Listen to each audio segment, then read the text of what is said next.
할렐루야. 고난주간 마지막 날에 하나님 앞에 예배하는 여러분들을 나사렛 예수 이름으로 환영하고 또한 축복합니다. 사도신경으로 우리의 신앙을 고백합니다. 전능하사 천지를 만드신 하나님 아버지를 내가 믿사오며 그 외아들 우리 주 예수 그리스도를 믿사오니 이는 성령으로 잉태하사 동정녀 마리아에게 나시고 본디오 빌라도에게 고난을 받으사 십자가에 못 박혀 죽으시고 장사한 지 사흘 만에 죽은 자 가운데서 다시 살아나시며 하늘에 오르사 전능하신 하나님 우편에 앉아 계시다가 저리로서 산자와 죽은 자를 심판하러 오시리라. 성령을 믿사오며 거룩한 공회와 성도가 서로 교통하는 것과 죄를 사하여 주시는 것과 몸이 다시 사는 것과 영원히 사는 것을 믿사옵나이다. 아멘. 찬송가 160장입니다. 무덤에 머물러.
함께 보실 하나님 말씀은 마가복음 15장 42절로부터 47절 말씀입니다.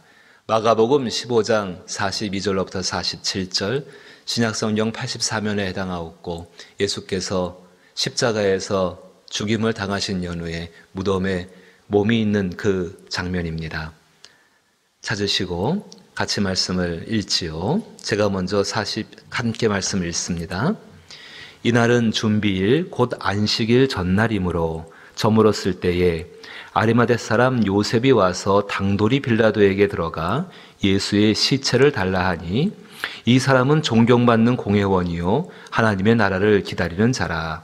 빌라도는 예수께서 벌써 죽었을까 하고 이상히 여겨 백부장을 불러 죽은 지가 오래냐 묻고 백부장에게 알아본 후에 요셉에게 시체를 내주는지라.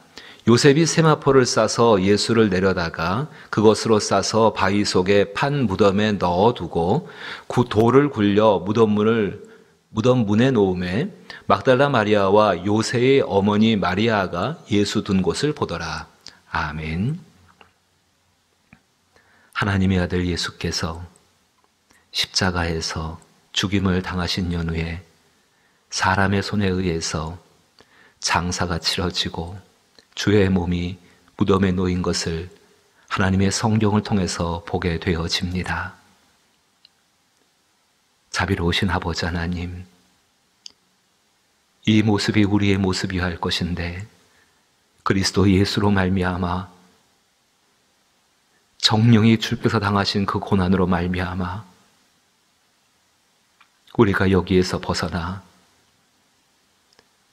무덤에서 살아나온 예수로 말미암아 저희도 살아날 것을 믿게 하셨습니다. 아버지 하나님, 정말로 예수님이 무덤에 계신 것의 의미들을 깨달아 알게 하옵시고 그 가운데 우리가 믿을 소망의 도리가 무엇인지를 발견하게 하여 주옵소서.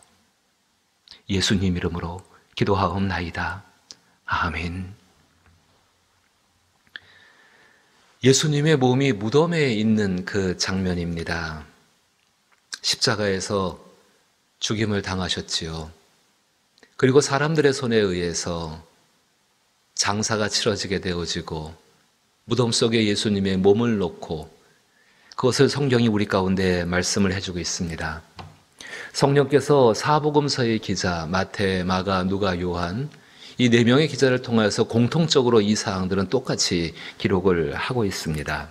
왜 이 사실을 우리 가운데 그렇게 말씀을 하고 있을까? 가장 중요한 것은 예수님의 죽음이 확실한 죽음이었다는 것을 분명하게 증언하고 있는 것입니다. 또 한 가지는 예수님의 죽으심이 확실한 사실임을 알려주고 동시에 예수께서 죽은 자 가운데에서 다른 데서 일어나신 것이 아니라 죽은 자 가운데에서 하나님의 것으로 말미암아 다시 살아나신 부활을 이야기하기 위해서 그의 죽으심과 그리고 그의 다시 사심을 지금 말하기 위해서 이 사실을 분명하게 우리 가운데에 마치 사진처럼 우리 가운데 보여주고 있는 것입니다. 우리는 고난주간 마지막 날을 맞이하면서 고난 가운데 얻은 유익이 무엇인가를 돌아보시기를 바라고 또 특별히 이 본문을 통하여서 과연 예수님의 몸이 왜 무덤 속에 있어야 했을까? 그 예수님의 몸이 무덤 속에 있다는 것의 의미는 무엇일까에 대해서 마지막 날 함께 묵상을 해보게 되기를 원합니다. 죽음이라는 것은 내 안에 있는 영혼과 육체가 분리되는 상태를 죽음이라고 말씀을 드립니다. 사람들은 예수님의 영혼을 33년 동안 담아놨던 그 육체를 아리마대 사람이 제공한 그 무덤 속에 놓아두게 되어집니다. 그것이 죽음의 결과이지요. 그 무덤이라는 거, 무덤은 산 사람에게 필요한 것이 아닙니다. 무덤은 죽은 사람에게 필요한 것입니다. 왜 성경이 이 이야기를 계속해서 하고 있냐면은 그가 확실하게, 예수가 확실하게 죽었다는 사실을 우리 가운데 알려주고 있는 것입니다. 살아있는 사람에게는 무덤이 필요하지 않습니다. 또 오늘 본문을 보게 되니까 그 무덤에서 혹시라도 죽은 자가 나올까봐 돌을 굴려서 입구를 막아놓은 모습도 볼 수가 있습니다. 무덤의 입구를 돌을 굴려서 막아놓았다는 것. 죽은 사람에게는 출입구가 필요하지 않습니다. 출입구는 살아있는 사람들에게 필요한 것 아니겠습니까? 그래서 무덤에는 그 출구가 없습니다. 예수님의 몸이 무덤 속에 있었다라는 그 사실이 왜 그토록 중요한가? 참 감사한 것은 예수님은 죽어 돌아가셔서까지도 하나님 말씀을 이루시고 그 말씀이 어떤 의미인지를 우리 가운데 알려주고 있습니다. 이사야 53장 8절 말씀을 보게 되면은 이사야 53장 8절에 그는 곤욕과 신문을 당하고 끌려갔으나 그 세대 중에 누가 생각하기를 그가 살아있는 자들의 땅에서 끊어짐은 죽음입니다. 그가 살아있는 자들의 땅에서 끊어짐은 마땅히 형벌받을 내 백성의 허물 때문이라 하였으리요. 예수께서 죽으시고 이렇게 시체가 그의 그 무덤 안에 들어가 있는 것 자체가 그것이 형벌이라고 말씀하시면서 내 형벌받을 내 백성의 허물을 대신하셨다 말씀하고 있는 것입니다. 그렇다면 이 무덤에 들어간 것이 허물로 인해서 형벌을 받을 우리의 형벌을 예수께서 대신 지금 받고 계시다는 것을 의미하는 것 아니겠습니까? 연이어서 이사야 53장 9절에서는 이렇게 이야기합니다. 그는 강포를 행하지 아니하였고 그의 입에 거짓이 없었으나 그의 무덤이 악인들과 함께 있었으며 그가 죽은 후에 부자와 함께 있었도다.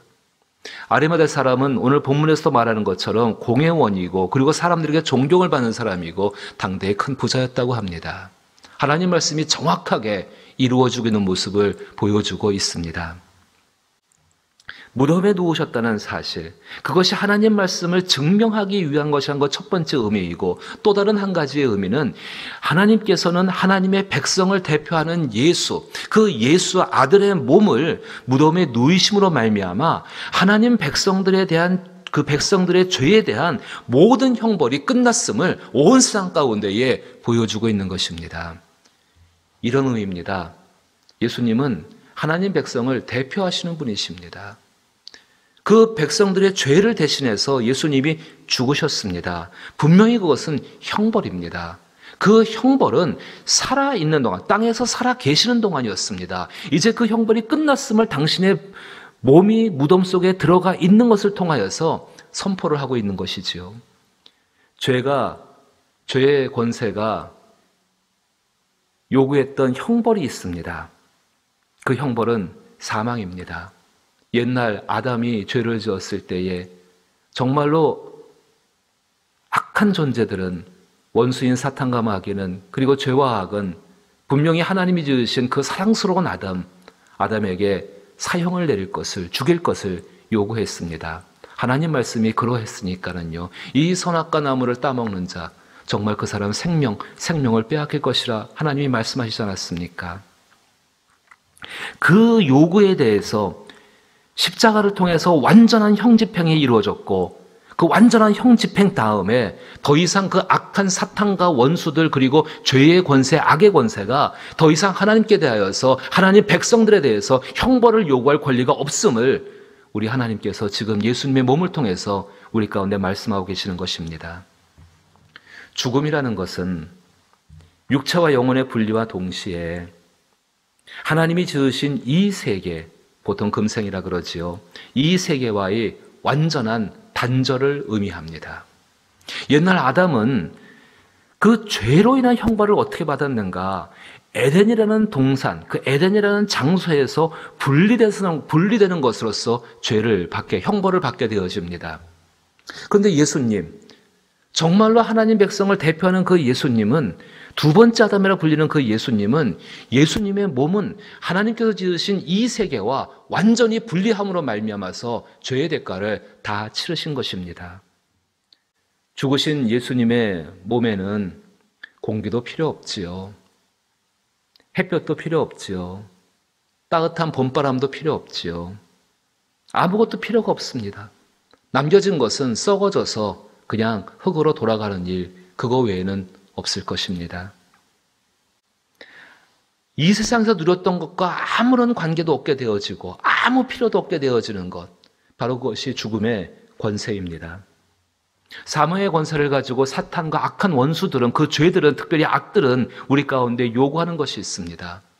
정말 우리를 두렵게 하는 것이 그 요구가 하나님이 지으신 이 세상과의 분리로 말미암아, 분리된다는 것으로 말미암아, 단절된다는 것을 말미암아 우리를 두렵게 합니다. 그런데 여러분 기억하셔야 합니다. 어떤 악한 권세도 몸은 멸할 수 있지만은 영혼을 멸할 수 있는 권세는 없습니다. 그것은 하나님만이 하실 수 있는 일입니다. 마태복음 10장 28절 말씀을 보게 되면은 몸은 죽여도 영혼은 능히 죽이지 못하는 자들을 두려워하지 말고 오직 몸과 영혼을 능히 지옥에 멸하실 수 있는 일을 두려워하라라고 말씀하십니다. 부활이 왜 감사한가? 이 예수님이 누우신 이 무덤으로부터 출발됩니다. 새로운 창조가 일어나는 것이죠. 만약 하나님의 아들이 예수께서 이 땅에서 오신 그 일이 예수님의 몸이 그 무덤에 누워있는 그것으로 끝난다고 한다면 우리는 참 불쌍한 사람들입니다. 그런데 예수님께서 말씀하신 것처럼 누가복음 24장 7절 말씀에 이르시기를 인자가 죄인의 손에 넘겨져 십자가에 못 박히고 제3일에 다시 살아나야 하리라 하셨느니라. 제3일에 다시 살아나야 하셨느니라. 정말 그 말씀처럼 그 무덤에서 이제 일어나셨습니다. 죄와 악 그리고 참소하는 자 사탄마귀, 예수님의 몸이 무덤에 누임으로 말미암아 전부 끝났습니다. 더 이상 청구할 권리가 사라지게 된 것입니다. 아무도 우리를 정죄하지 못합니다. 우리는 이제 내일 부활의 아침을 기다리게 될 것입니다. 아무도 우리를 정죄하지 못합니다. 따라서 우리의 삶이 이제부터 무덤에 누이신 그 예수를 바라보며 우리의 형벌을 대신한 그 예수를 바라보며 완전한 하나님의 사랑 가운데 우리가 완전한 죄의 권세로부터 풀려졌음을 선포하시는 이 모습을 바라보며 빛 가운데 행할 수 있기를 주의 이름으로 부탁드립니다. 죄 많은 여인이 예수님께 사죄함을 받고 용서를 받고 예수께서 말씀하시지요. 예수께서 또 말씀하여 이르시되 나는 세상의 빛이니 나를 따르는 자는 어둠에 다니지 아니하고 생명의 빛을 얻으리라. 내일 부활의 아침에 비록 우리가 함께 모여서 예배하지는 못한다 할지라도 각자 계신 처소 가운데 이 생명의 빛 가운데에 감사함으로 나올 수 있는 저와 여러분 될 수 있기를 주님의 이름으로 축복합니다. 사랑 많으신 아버지 하나님 감사합니다. 감히 거룩하신 주님의 몸을 악인들의 묘소에 함께 두셨습니다. 웬 은혜입니까? 웬 감사입니까? 그러고 말미암아 모든 악한 것들에 대하여서 죄와 사망에 대하여서 악한 원수 사탄마귀에 대해서 우리를 정죄하고자 하는 자들에 대하여서 이제는 권리가 없다라고 선포해 주시니 감사합니다. 오직 그 사랑 그 은혜에 의지하여서 주님 앞에 생명의 빛을 얻을 수 있는 저희들 되게 하여 주옵소서. 바울의 고백처럼 날마다 예수 죽으심을 몸에 짊어지고 살아가게 하여 주옵시며 그 예수와 함께 죽었기에 다시 예수와 함께 살아나는 부활의 삶을 살아갈 수 있는 또 그것을 기다릴 수 있는 저희들 되게 하여 주옵소서. 오 주여 이 나라를 불쌍히 여겨 주옵소서. 정말로 주께서 하나님이여 이 나라를 불쌍히 여겨주시며 이 민족을 불쌍히 여기시며 온 열방을 긍휼히 여겨주시어서 이제 코로나의 권세가 꺾여지게 하시고 사라지게 하여 주옵시며 소멸되게 하여 주옵시며 그로 말미암아 이제 우리가 주 앞에 회개하고 돌아와 하나님 앞에 기쁨과 감사로 예배드릴 수 있는 날을 우리 가운데 속히 허락하여 주옵소서. 진실로 주여 우리를 치셨으나 3일 만에 다시 살리시며 치셨으나 싸매실 것을 믿사오니 아버지 하나님 저희를 불쌍히 여기시며 이 놀라운 부활의 능력으로 채워 주옵소서. 이제는 우리 주 예수 그리스도의 크신 은혜와 하나님 아버지의 놀라우신 사랑과 성령님의 교통하심에 역사하시는 충만한 은총과 위로와 그 선한 손길에 도우심이 무덤에 누이신 예수의 몸을 바라보며 모든 죄의 정죄가 끝났음을 기억하며 생명의 빛 가운데로 다니기로 작정하는 모든 사랑하는 성도들의 심령과 이들의 육체와 이들의 앞길과 손대어 행하는 일들과 가정과 행하는 일들 위에 그리고 나라와 교회 위에 이제로부터 영원토록 함께 계실지어다. 아멘. 지난 한 주간 고난주간을 통하여서 어떤 유익을 얻으셨습니까? 그 유익을 꼭 기억하시고 마지막 날까지도 하나님 앞에 기도하시기 원합니다. 지금 특별히 한 주간은 우리 총회와 함께 모든 교회들이 소속된 교회들이 함께 기도하고 있습니다. 저희도 함께 기도할 수 있기를 부탁을 드립니다. 함께 기도합니다.